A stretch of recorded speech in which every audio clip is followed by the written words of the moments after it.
What's going on, everybody? Welcome into Blazers Uprise Live here on a... No, it's a Thursday, Eric. I almost said Monday. No, it's a Thursday. Hopefully you guys are having a good Thursday. We're going live a little bit late as Eric was at Rec League. And this stream is sponsored by, you guessed it, Manta Sleep Mask.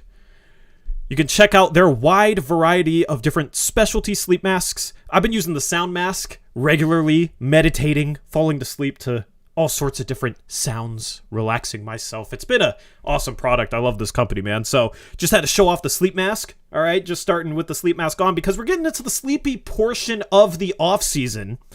We'll talk about the latest Dame updates in this video, but there really isn't a lot of them, so, or in this live stream, there's not a lot of updates. We'll take your guys' questions in order to fill some of the content. We've been talking about doing that, but haven't done it yet. But if you want to get yourself a Manta Sleep Mask, they got all sorts of different kinds, different price points, different features to suit your sleeping needs. This is the sound mask. This one is my favorite so far, but they have cooling cups, steam cups, silk masks, all sorts of options, so check it out. Link in the description box below. If you use the promo code UPRISE, UPRISE. If you don't know how to spell that, I don't know how you're here.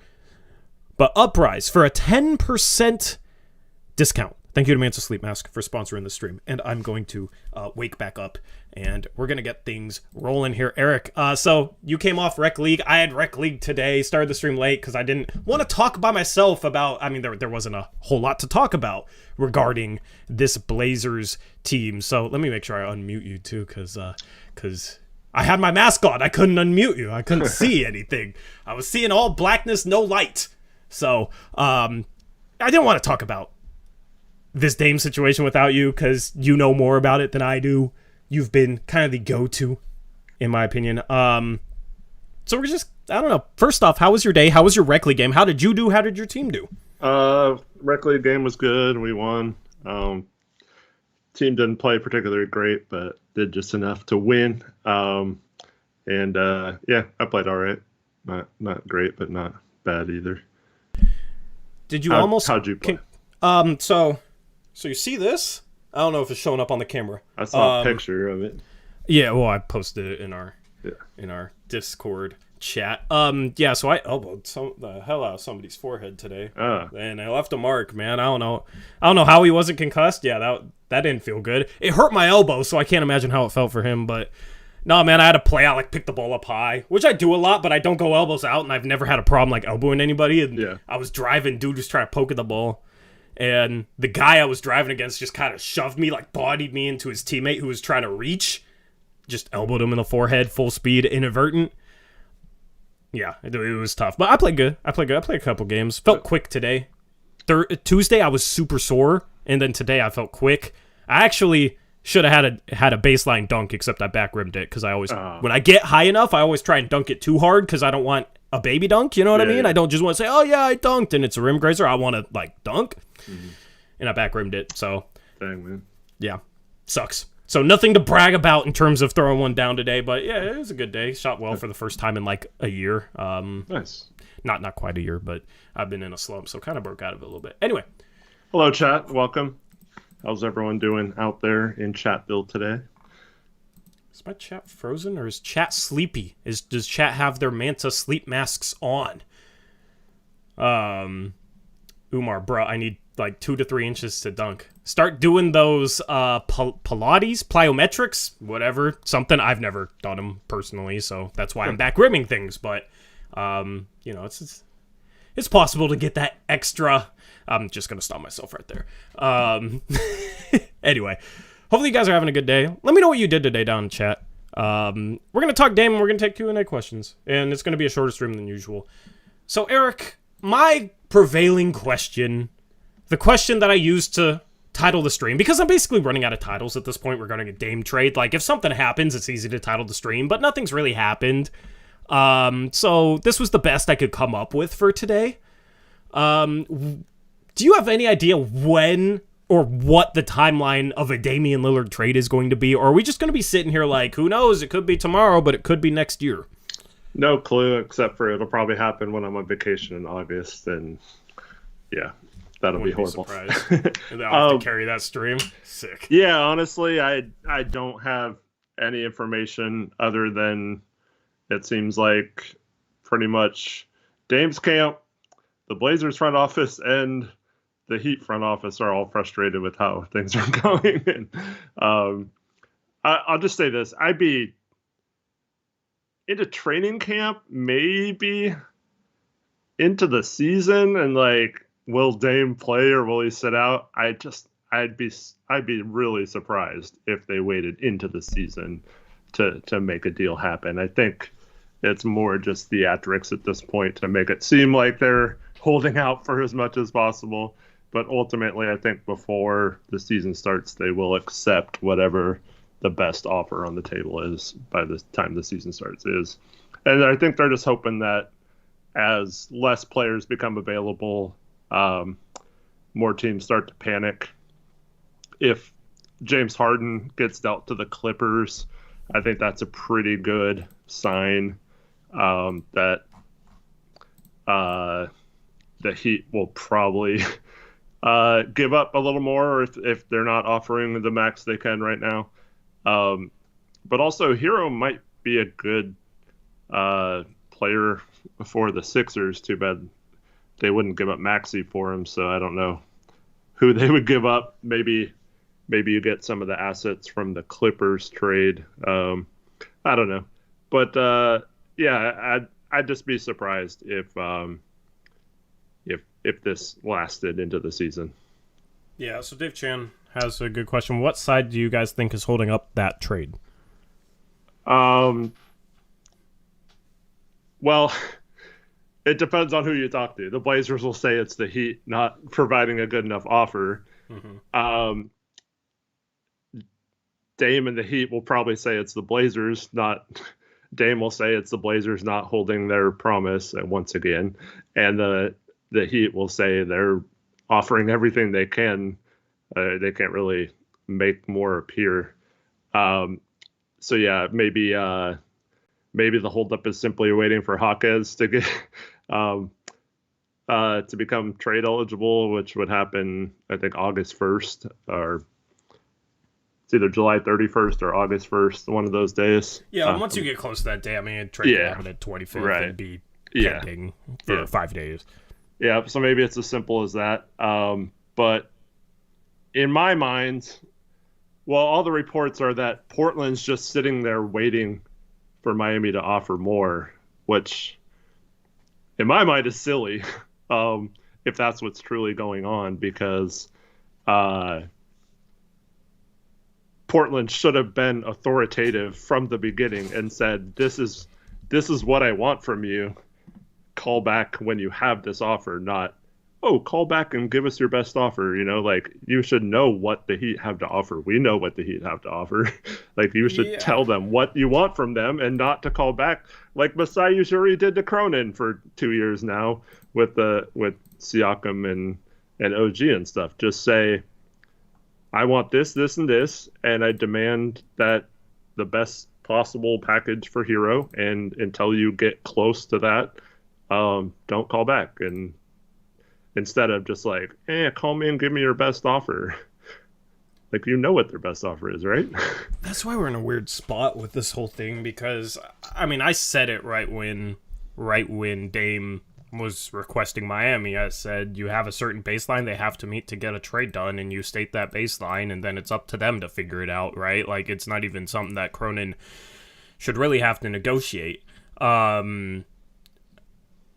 And Portland has the asset. I know people say Portland is going to get out-leveraged because, it's Dame only wants Miami. But in the end, like, all feelings aside, if you're just looking at this strictly from a GM standpoint, right, like, you're not caring about doing right by Dame, which I don't know if the organization cares to, which I don't really agree with, but let's just go along with it. In that sort of situation where you have the superstar, there should be a minimum that a team has to give up for him, and if they can't reach it, you play hardball, right? Yeah. And in that situation, you see if, Dame will play next year, I guess. It just becomes a weird situation, and obviously there's a lot of pitfalls with bringing Dame back, and, how's that going to go, and how is the bridge between the organization and Dame, and like, we obviously think it's the organization's fault if you've watched us before, and we think the organization has basically completely misled Dame, and that's with public comments, that's with private comments, that's basically every step along the way. Like, we think this front office has been extremely shady and kind of crummy to Dame. So, no, I don't put any of the onus on Dame to repair any sort of bridge, or it's just such a weird situation because of the way the front office has handled it. It's like they knew they were getting themselves into a position where Dame was going to want to go somewhere, and if they were telling him Dame will trade you to the team you want to go to, I don't expect how they thought they would have a ton of leverage in that situation or could go back on that and have that really work. But then there's also a report that you sent me today, and it's from John Canzano, so, he's pretty polarizing figure, so take it with a grain of salt if you guys want to. I'm just putting this information out there. It does make sense. But John Canzano said today, he said he talked to another agent who knows Aaron Goodwin and says Goodwin is no dummy. If he went public with this Dame trade request, there's a reason he went public. I keep wondering if they asked to be traded earlier and the Blazers weren't playing ball. And of course, that's interesting for a number of reasons, Eric, because that is part of our speculation. That on the 26th, Dame asked out, and we talked about it on stream. I don't know if you want to rehash that. Yeah, so apparently Dame asked out on the 26th. They agreed, both sides, to keep it private with the condition that the Blazers stop the charade of still wanting to build around Dame and still wanting to win with Dame, because Dame knew that was BS, and he was sick of them saying that at every freaking press conference when they had just, in his mind, backstabbed him and went young after promising him they'd trade the third pick, yada, yada, yada. So in his mind, he's been told all along, if they decided to go this route, they would trade him to where he wanted to go. But they never said, they always told him they would not go this route, that they would win around him. But if they ever did, they would trade him to the team he wanted to go, and he could handpick his team. And so he left that meeting with the understanding that he had requested a trade, but that they weren't going to say anything because that would ruin the leverage, and that Cronin would not talk about wanting to win with Dame anymore to the media. Just both sides just keep quiet. And yeah, this is on the 26th of June. And so they left the meeting, and Cronin went right to the media and said they're still trying to win with Dame, and the meeting went great and all this stuff. And so Dame knew right there that this was not going to be a situation where he just gets traded to the team he wants to go to, and everything's fine, and it's a happy ending.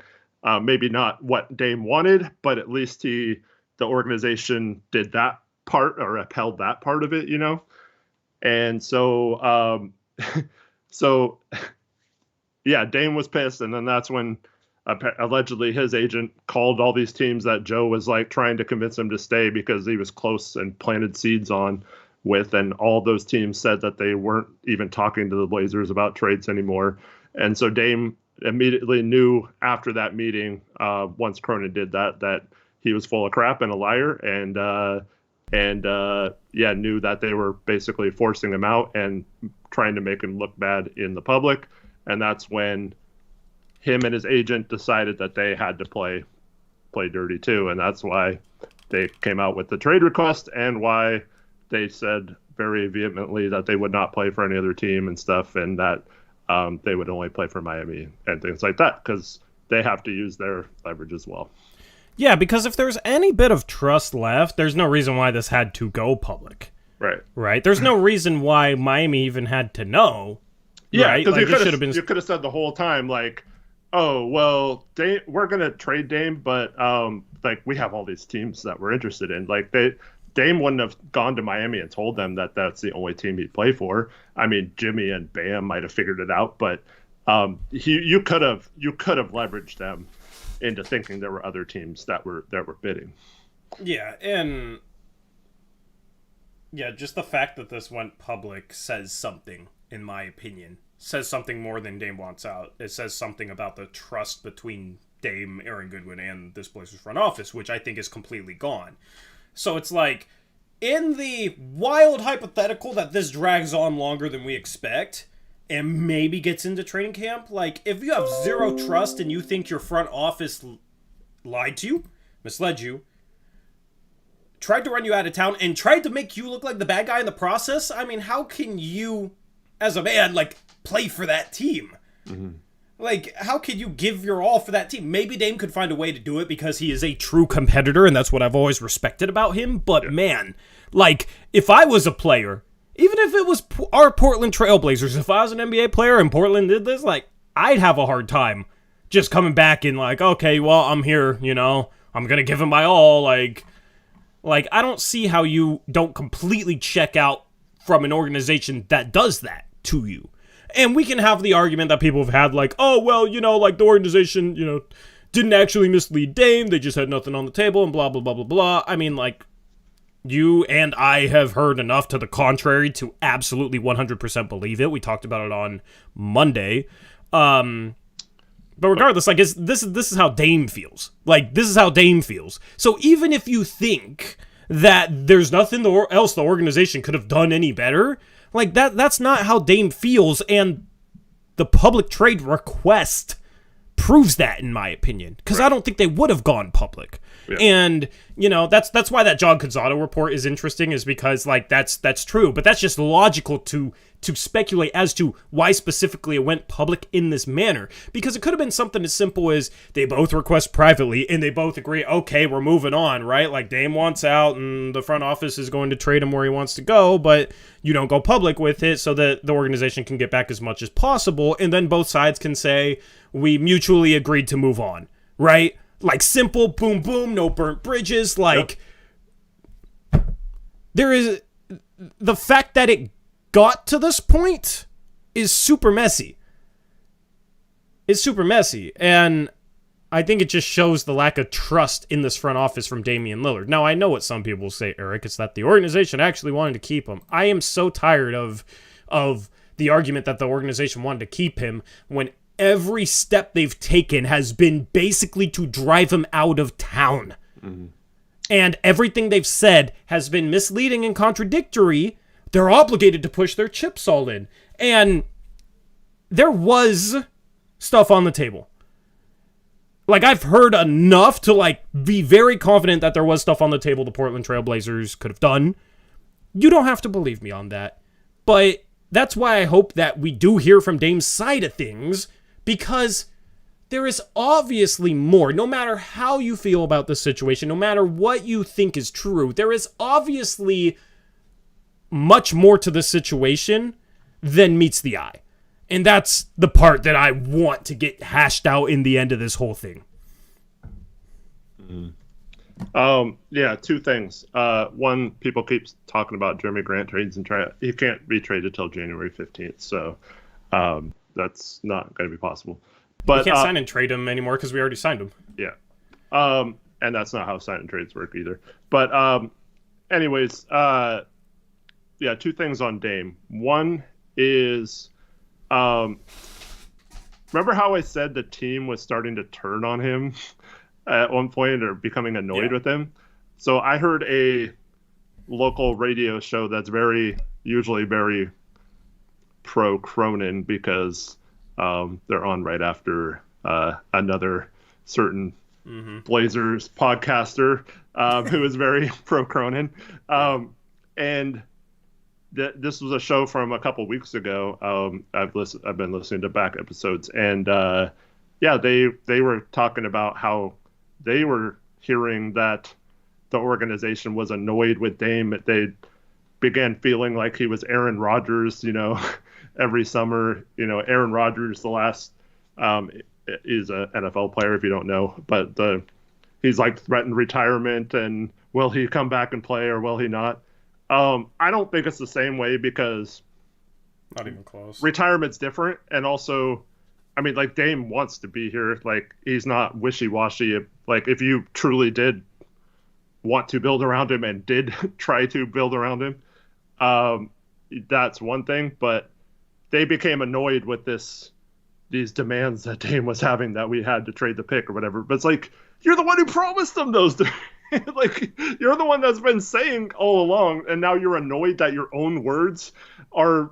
He's expecting you to hold up to your own promises and words. So it's just ridiculous, and this just shows how, like, in my mind, how incompetent the front office is, because like, Dame did not want to be in this position from everything I'm hearing. So yeah, it's like, yeah, as Kyle Wilson said, how dare Dame hold us accountable? Like, how dare he want to win? Yeah. How dare like, he's competitive. Mm-hmm. How dare he? He wants to win a championship in Portland.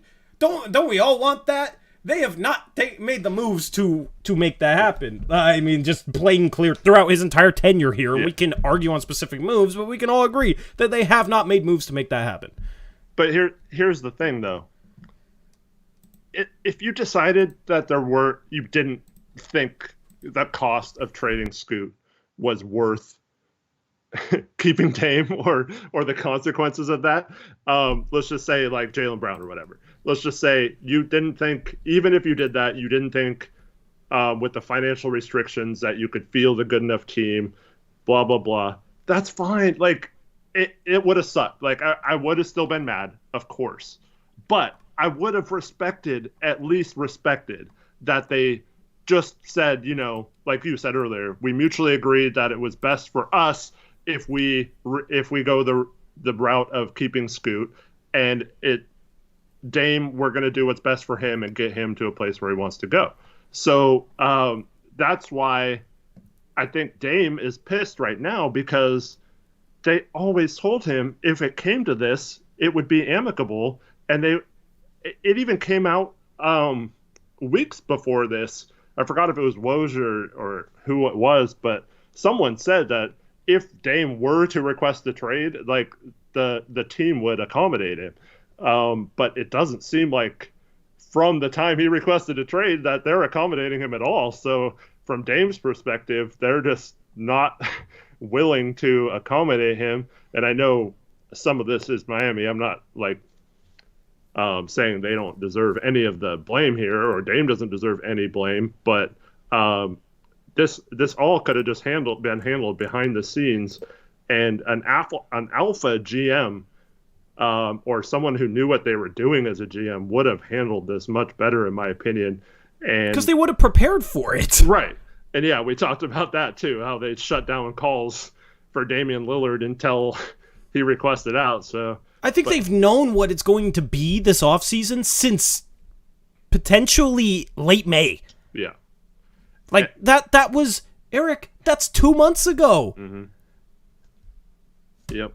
So, yeah, I mean, Dame's got to do what's best for him. He does not trust the front office. He does not think that they will,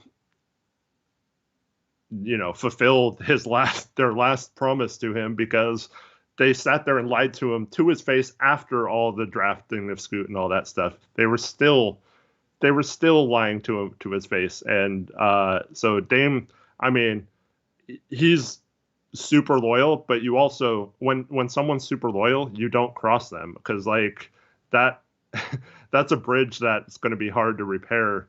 So I just don't see Dame like coming back here. I know a lot of fans are hoping that that's what ends up happening, but yeah, I don't know. Yeah.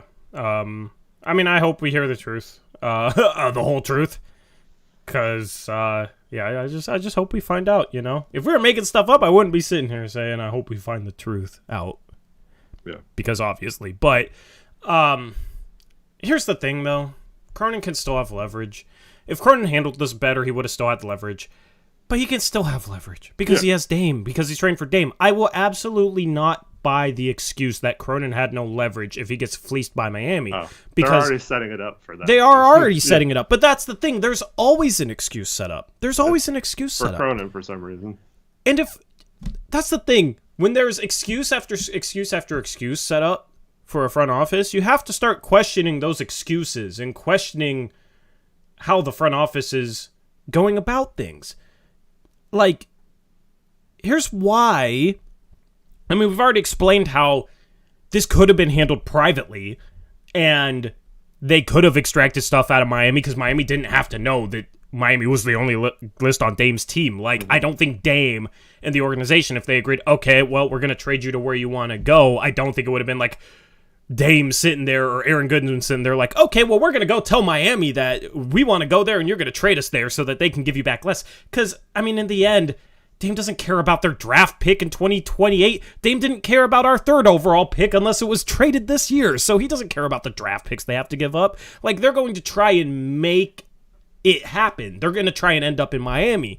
So with Joe Cronin and Damian Lillard, this should have been handled privately because it would have been in both parties' best interest. It would have been in Cronin's best interest because he could have gotten the most out of Miami, and it would have been in Dame's best interest because Miami would have given up a good enough package in order to get him, or was more likely to give up a good enough package in order to get him. With it going this route, right, there's the whole PR mess, and who knows if Miami's going to offer enough to actually make the trade happen because you have to get a certain asset package back for Dame. So it made no logical sense why this could not have been handled privately.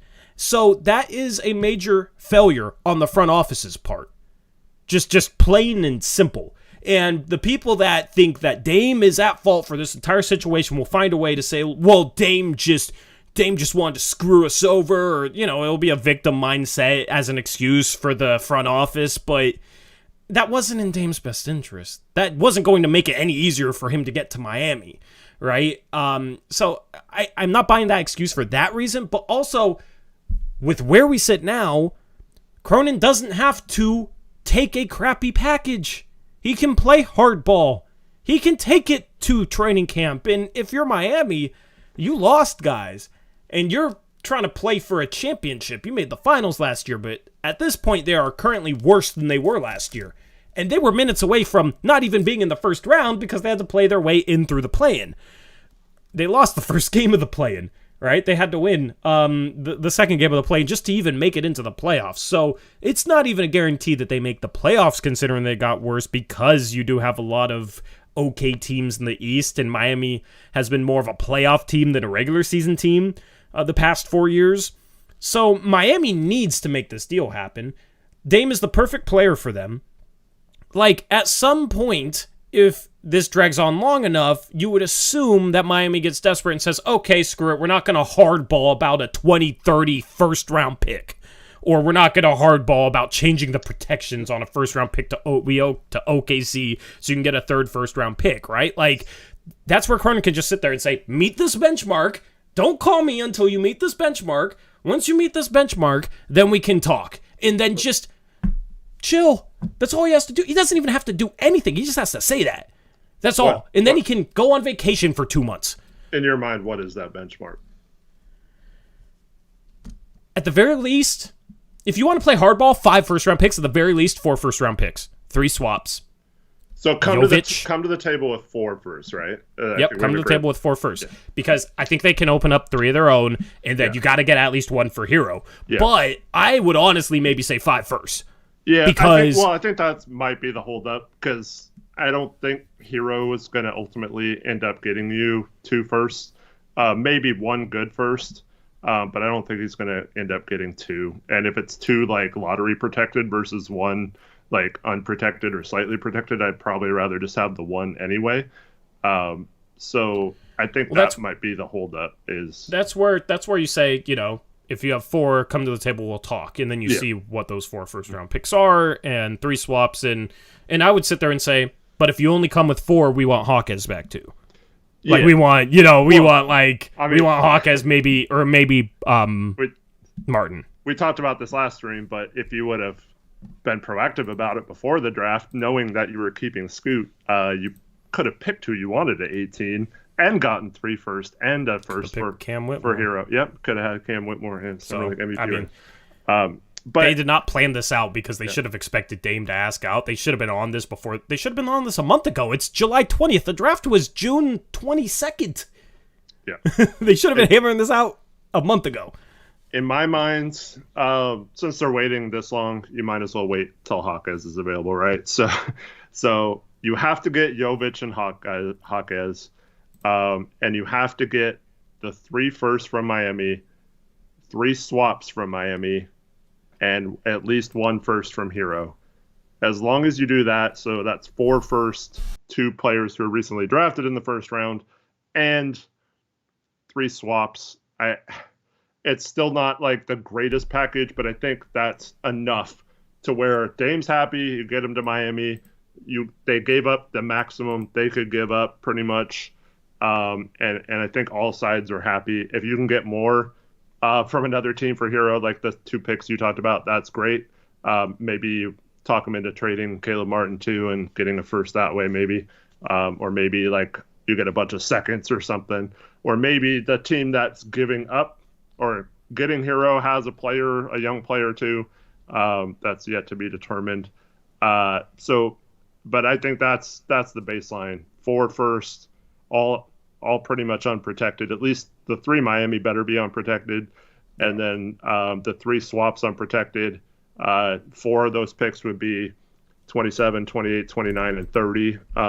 Two of those swaps and 2 of them unprotected first. So it's far enough away. Dame and Jimmy Butler will be in their late 30s. So I don't think, Miami could still be good, but I think those picks could. They'd have a chance of being good. Yeah. And that's just what you want, But I don't think we're going to get, because if Cronin is really sitting there thinking we better get like a all-star level starter back from Dame, like I just don't see how this is possible. Like, why would we rather have like Jaylen Brown or something than all these picks? Like I don't think it makes sense. Why would you want a player on an expiring contract now when you were shying away from them when you had Dame, and now it's less likely that whatever player you get on an expiring contract stays because Dame's gone? It doesn't make any sense.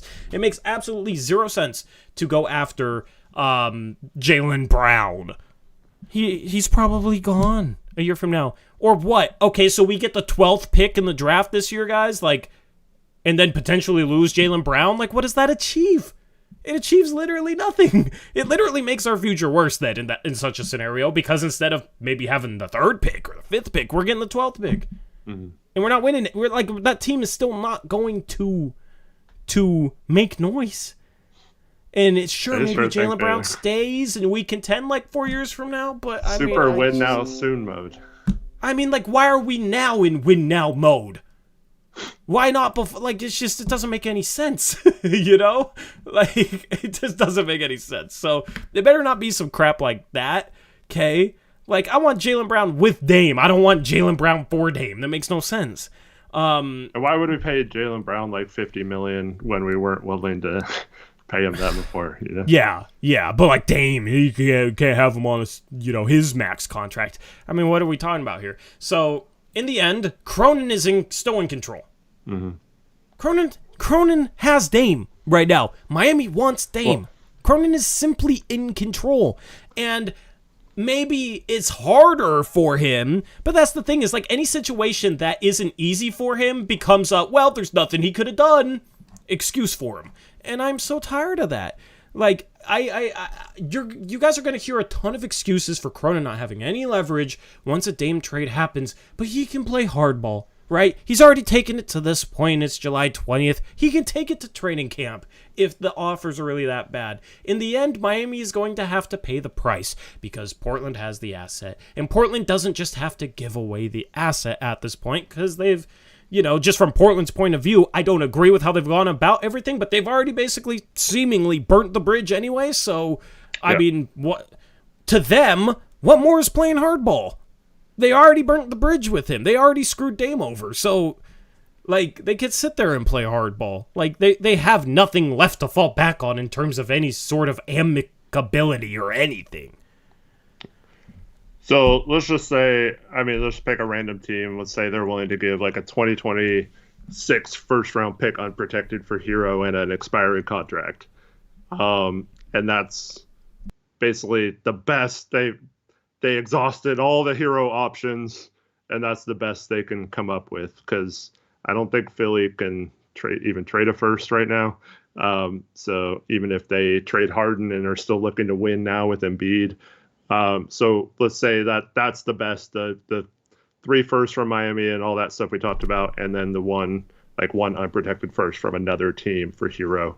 Are you taking that deal ultimately, or would you keep holding out in hopes that someone offers more, what do you? What Can would you do? say the deal again? I got a call. It just basically the max Miami can give. We already know what that is, and then whatever team Hero gives up an expiring contract and like a 2026 first unprotected or something. Yeah, I mean, if that's for first and the pick for Hero is unprotected, then I probably take it. Yeah. I mean, if it's for first, I kind of want to just get Martin or Hawkes out of it. I'm not super high on Hawkes, but I mean, that's a guy that can come in and maybe be a role player. So, or maybe you could flip him. Like, I would say, see, that's why I might say 5. Like, you can get a 4th for Hero. Yeah. Get a 5th for Hawkes. Like, with Chris Murray and Jabari Walker, like, I don't know. Hawkes, I just don't think we have much of a need for Hawkes. I don't know. Like, given how he played, he had some decent moments in Summer League. Like, you could maybe get 2 first-round picks right now for Hawkes for a team that maybe, like, maybe they're not good first.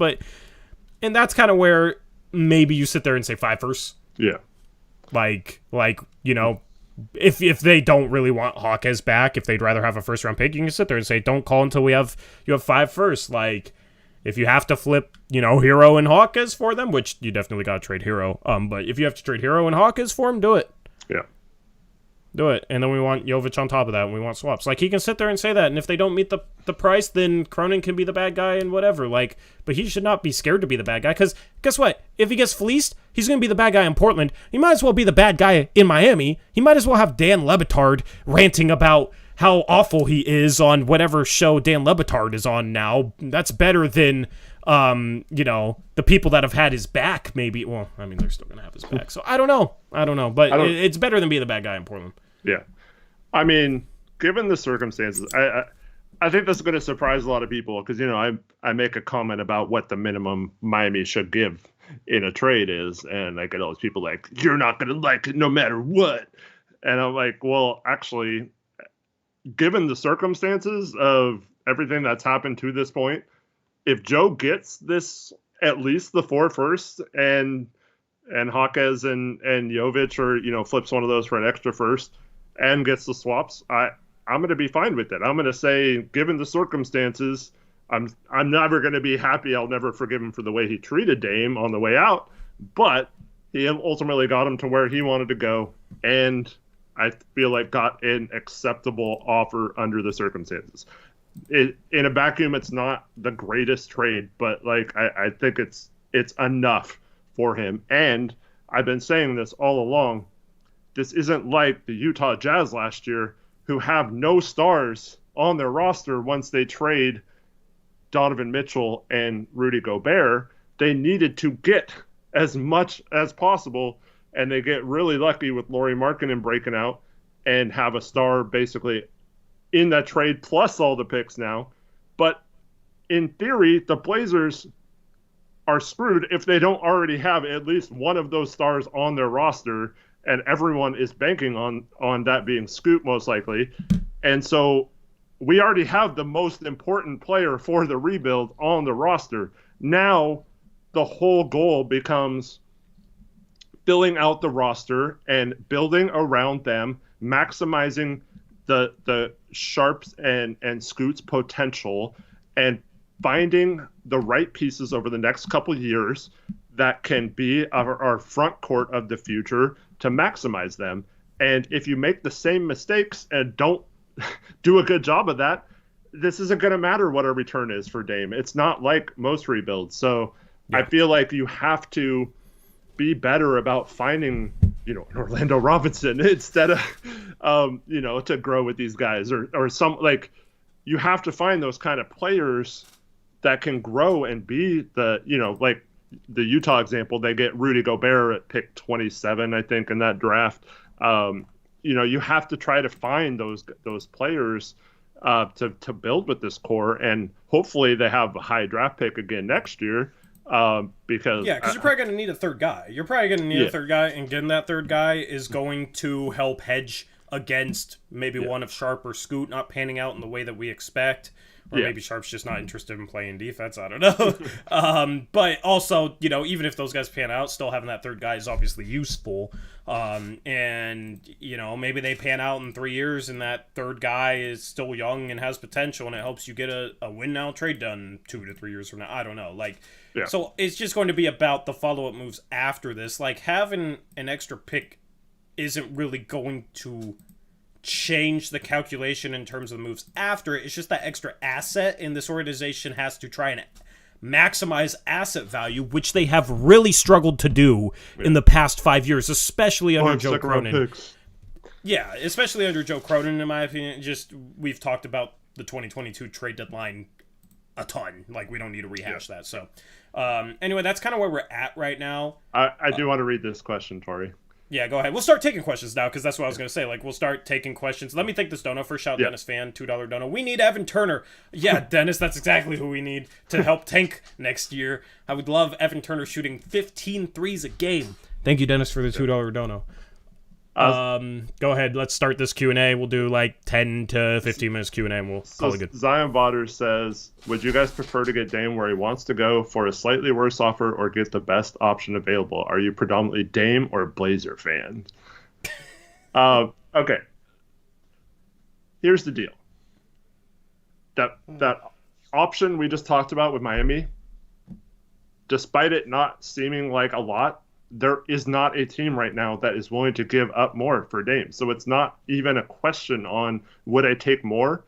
No. And on top of that, well, for one, I wouldn't have pissed Dame off enough to want to leave. I would have fulfilled my promises or not promised him two things. Not promised him that I was for sure trading the pick if you sat out, and not promising him that you could pick what team you want to go to if we ever chose because of how loyal you've been.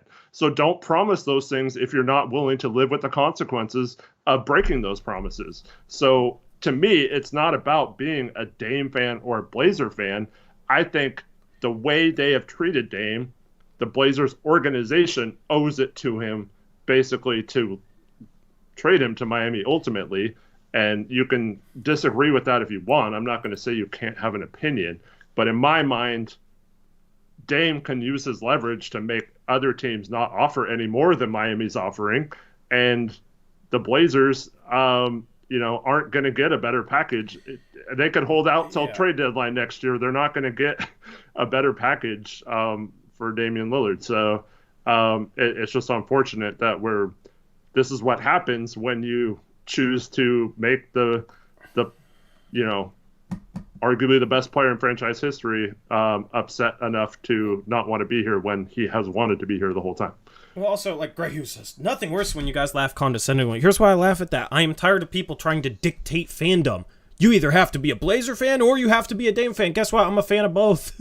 Stop trying to dictate my fandom. I am obviously a Blazer fan. I've been running this freaking channel for 4 years, so stop questioning it. Every time someone tries to say, are you a Blazer fan or not? I'm going to laugh at them condescendingly because that's such a ridiculous question. Why would you ever question my fanhood? You haven't seen me up here mad because we've lost games before? Come on. That's just ridiculous and silly. So, yeah, I'm going to laugh condescendingly at something that ridiculous. Claude says, can we get over the Dame stuff and talk about what we're doing this upcoming season? We don't even have a full roster yet. Let's talk about that. Yeah, because Cronin's not doing anything. Yeah. I mean, the roster is going to be dependent upon a Dame trade, so we can't really answer that, honestly. I don't know. Maybe he does a signing here. I had a dream they signed someone. I forget who, but it was oh my goodness, Portland Trailblazers in a tweet that doesn't involve Dame. They did something, and then I woke up and there was nothing because we're not going to do anything until a Dame trade, it sounds like. So, I mean, but here's the thing. They're probably getting back multiple players in a Dame trade. So the roster is probably what it is now and what they trade Dame for. Yeah. If I had to guess. And maybe they sign some scrub. Yeah, I think Eddie Tavares is going to sign in overseas. I think he's going to stay where he's at. Yeah. He's got a huge buyout, too. I don't know. What? I never understood that. Alex says we're in the Blazer Fan Hall of Fame. Thank you. Yeah. This team, obviously, if you've watched us, consistently raises our blood pressure. I don't know how that's the case if we're not fans. Hero for OG. Toronto's not doing that. They love themselves some OG, and I mean, are overvalue all their players via trade, so that's why none of them have been traded. That's why Van Vliet left for nothing and Lowry left for nothing instead of them getting something back for them before they left. So I just don't even consider Toronto an option for anything regarding anything. Thank you, Port Blazer Fool. Appreciate you. Who starts at the 2 and 3? I think it's very clearly going to be Scoot, Simons, and Sharp. Yeah, I mean, there's a chance if Sharp doesn't play with a little more focus that they could bring him off the bench and start Thibault, I guess, at the 3. But yeah, at this point, I think you got to put all your chips into maximizing those 3 again. And it doesn't matter. I know people are going to say 3-guard lineup, like Rip City did in chat. But you have to get those guys on the floor and get as many reps as possible. I don't think it really matters what position people are playing this year. And it's going to be, I mean, our tone, I think, I don't want to speak exactly for you, but I'm pretty sure both of us will analyze how we should go about improving the roster differently.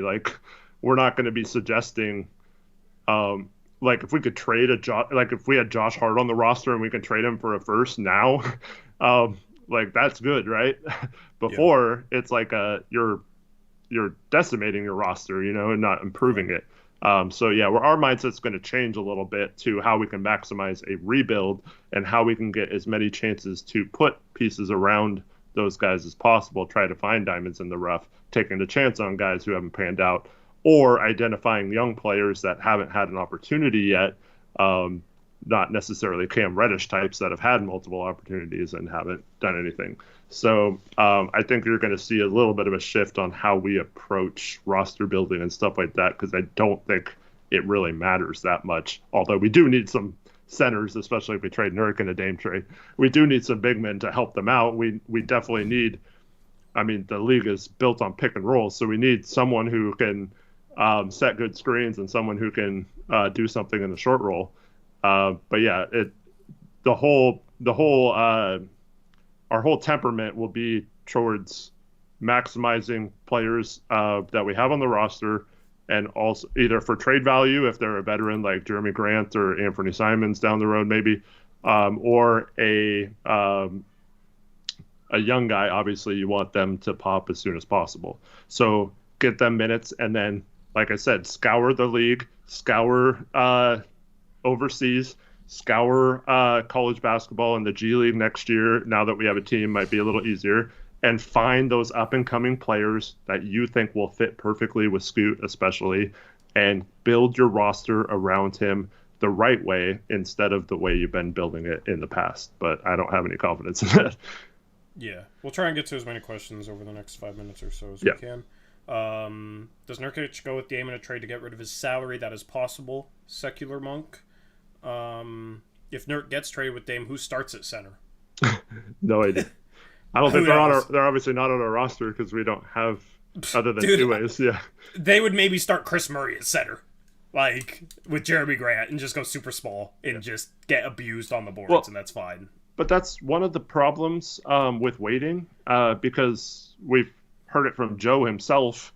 It could be another lie, but he said that we needed multiple roster spots for a Dame trade because it's most likely going to be like a 3-for-1 or a 4-for-2. So if right now you can have 21 players on your roster going into the season, you have to sign players, so you have to get to 15, and the Blazers are really close to the luxury tax. I don't even think they can sign players and stay under the luxury tax. So I don't think they could even do that without, maybe they salary dump Keon or something. But as of right now, I don't think they can fill out a roster and stay under the tax, which they're obviously not going to do. So, and then during the season, you only have 15 roster spots and 14 of them have to be filled.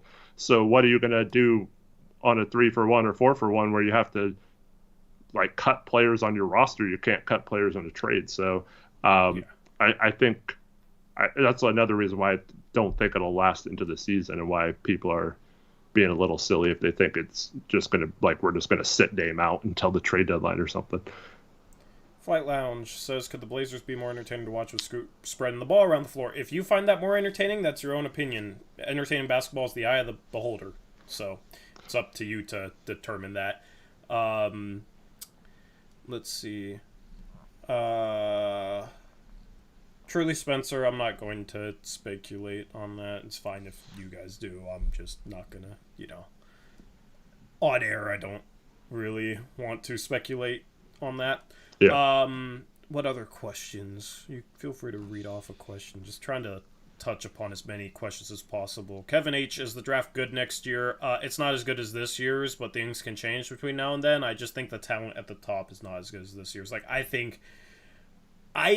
just based on the little that I've seen of next year's draft class, like, I think there's 5 players in this past year's draft class that I would take number 1 if they were in next year's draft class, and that is Brandon Miller, Scoot Henderson, Wembanyama, and both of the Thompson twins. Yeah, as of right now, it's hard to argue with that. Hopefully it'll be... I mean, because, like, no one was talking about Brandon Miller being a top 3 pick last year at this time. Yeah. I mean, the Thompson twins have been hyped for a while. Scoot's obviously been hyped, and Wemby's been hyped, but it just doesn't have those hype guys. But as we know it, like, every draft has players. You just got to find the right ones. Yeah, we'll see who pops. Like, Monsa could be a guy that we're begging for at this time next year. I just need to see more of him, especially with him playing in the G League. Like, I'll watch G League Ignite games in person. That G League team is stacked. There's so many prospects on it now. So like, I'm going to try and go to every G League Ignite game that's in Portland this year. I don't know how many there would be, because I haven't paid attention to the G League, really, because we haven't had a team until now. I think there's one or two, like Scoot, that have to play 2 years, too, so, yeah. Alex Wolf says, would you guys rather make the playoffs so you can free up future picks? I mean, I don't see us trading future picks anytime soon, and we're going to have a bunch of picks from a Dame trade, so, like, we could probably flip one of those for future picks back. So, like, wanting the team to make the playoffs, I'm not going to want the team to do something just to open up future picks in the middle of a rebuild. Yeah, I mean, if they're good, obviously, fine, go for it. But, yeah, I think if we're truly talking seriously, it benefits them to be bad again next year and have another high pick. Yeah. Let's see. Get your questions in. We got like 3 or 4 more minutes left, and then we're gonna sign off here. Should we tank? I mean, if we're not in playoff position, we definitely will tank. We've seen that the last 2 years. So, I mean, I don't like instilling a losing mentality, but watch, this will be the 1 year we don't tank, when we have a young team, and we'll get like the 8th pick because of it. I mean, we just go into next year trying to do the best job possible and develop players. That's all the focus should be right now. Cooper Flagg is in 2026. Yeah, I think he might have reclassified to 2020. And he might be in 2025. He's not in 2027. Yeah. He's a little older than that. Will Scoot be good his first year? Rookie of the Year predictions. I mean, Rookie of the Year, I think, will come down to Scoot, Chet, or Wemby. I think Chet has a legitimate chance because I think he will impact the defense enough to make OKC maybe a playoff team. And offensively, he looks stronger, Eric, and more sure of himself. He's gonna be good. He's gonna be good. I have no doubts about Chet being good because he can impact a game in every area because he basically has skill in every area offensively, and then defensively he can be a game changer. So, Eric and Tori, what are the best free agents remaining? Kelly Oubre, PJ Washington, but I think PJ Washington's going to go back to Charlotte on a qualifying offer. Kelly Oubre makes no sense for Portland, obviously. And then who else? Well, it's pretty slim pickings. There is a name that, especially if we trade Nurk, I wouldn't mind the Blazers taking a flyer on. He is a restricted free agent, but you might be able to get him, considering we'd still, depending on how much money we save. Does his name start with a Q? His last name does, yeah. Yeah, last name starts with a Q. Yeah. Chat, do you know who it is? Eric wants to take a flyer on. It's actually a big man. Yeah, Aeromancer, you already knew, dude. Of course. God damn it, Aeromancer. We know you know Aeromancer. That's why you're a mod. Nemias Queta, I think he's shown enough flashes in terms of rim protection. He's not the most mobile big, but I think he sets good screens. He's a good passer in the short roll and around the hoop or out of post ups. So yeah, I do think he would be a solid pickup. I don't know. There isn't many centers. Obviously, you could look for ones. I mean, Jovic, maybe. Jovic maybe and could be a big too. So they might be looking at him as our starting center next year, especially if he's 6'11" now. But just gotta hope he is. Maybe he has like a Şengün type game next year. I don't know, yeah. But I do think they need to address that somehow. 1080 or 750. Steven works at 750, so I'll go with them. Would you be mad if we get PJ Washington? I just don't see how we'd get PJ Washington. So I mean, I wouldn't be mad if it was for the MLE and because we saved enough in the Dame trade. You know, yeah. Like I wouldn't hate that, but I don't think that's possible. I think Charlotte would just match. What if he's part of a sign and trade with Hero going to Charlotte? And I've tossed that out there in the past. Like I have no problem with that. What if we got one of their young bigs too, like Kai Jones or something? Yeah, I mean Kai just isn't physically. He's phenomenal, and like talent wise, he could be real. Like he could be a really good big man. He's Myers Leonard basically. You know, in my opinion, in terms of just IQ. Unfortunately, because he's one of my favorite draft prospects because of that skill. It just hasn't really clicked for him, unfortunately. Yeah. Well, the thing with PJ, though, is I don't think he's a 5. He can play some 5, but he's more of a 4, in my opinion. And, I mean, we already have Jeremy Grant, and then we drafted Chris Murray and have Jabari Walker. So, like, how much, once again, I mean, I know he's better than Chris and Jabari, but, like, is getting him going to... I don't think he's like I mean he'd be good with Dame still, but I don't think he's necessarily going to be like the answer long term at power forward for the rebuild or whatever. So I'd probably just rather have picks or more assets than getting him. You muted.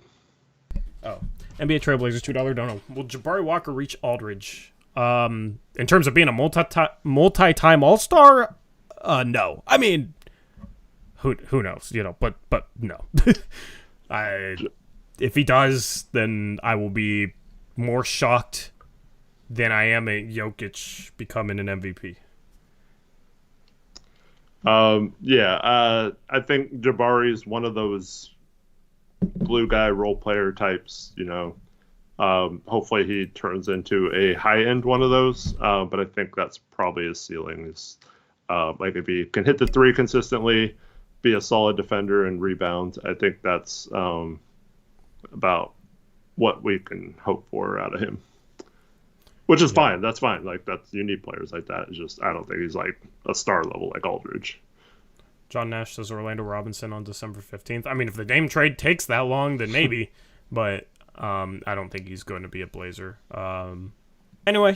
I had a thread today about Orlando Robinson. He was available for anyone to pick up, including the Blazers, 3 times last season. So, yeah, we missed the boat on him. We should have signed him earlier, like I said. But anyway, we'll have another stream on Monday. We'll see if anything changes with the Dame situation. If not, I can answer more of your questions if we didn't get to them. Try to get to every single one of them, but we'll probably go a little shorter streams until something happens. Yeah. I don't feel like going into full August mode where we're just talking about the most random stuff and it's not even really a Blazer stream because there's still unfinished business with this offseason that I can't transition into like true off-season mode, if that makes sense. So anyway, if you had a question that we missed, come back on Monday. We will have another stream. Also, if you need a Manta sleep mask, click the link in the description box below. Get yourself a Manta sound mask. That's what these are. These are adjustable speakers. It's supposed to go over your ears, but I'm wearing a hat. But yeah, really good for if you want to get into meditation or into meditation. It's really good for that. Blocks out all light. Or, you know, if you fall asleep to white noise or something, it's the perfect type of thing for you. Thank you to Manta Sleep Mask. Use the promo code Uprise for a 10% discount. And with that being said, any Anything else, Eric? Any Well, final words? thank you for watching the show. Appreciate all of you. Hope you have a good night. Yeah, it's okay, Gray, and anyone in chat who agrees with Gray to be excited for the season. I hope you guys are, because we're going to bring the content, so. It's not a problem. It's just right now there's still a cloud hanging over the season, and until that cloud is moved on, it's gonna be tough. So, but yeah, like, you can be excited as you want about Scoots. Nothing wrong with that. But have a good night, and thanks for tuning in, everyone. Yep, we want you guys hyped going into next season, regardless of the situation, because we're going to be doing more than ever. So just stay tuned. Anyway, that's a wrap. Thank you to Manta Sleep. We're out of here. Catch you on Monday. And with that said, peace out. Go Blazers.